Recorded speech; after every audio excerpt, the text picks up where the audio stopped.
আসসালামু আলাইকুম। Unique machinery টেকনোলজিতে আপনাদের স্বাগতম। আমার হাতে যেটি দেখতে পাচ্ছেন এটি হলো গরুর কানে ট্যাগ লাগানোর মেশিন। নিচে যেগুলো দেখতে পাচ্ছেন এগুলো গরুর কানে লাগানোর জন্য এই ট্যাগ মেশিন।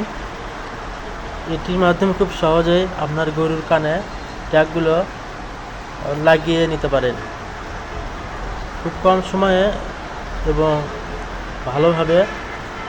এই মেশিনের মাধ্যমে এই ট্যাগগুলো লাগিয়ে নিতে পারেন। আমাদের ঠিকানা বগুড়া মাটিডালি মাস্টার প্লাজা, দ্বিতীয় তলা। সম্পূর্ণ ঠিকানা ভিডিওর ডিসক্রিপশন বক্সে দেওয়া আছে, সেখান থেকে আমাদের ফোন নাম্বার নিয়ে আমাদের সাথে যোগাযোগ করতে পারেন। আসসালামু আলাইকুম, ভালো থাকবেন।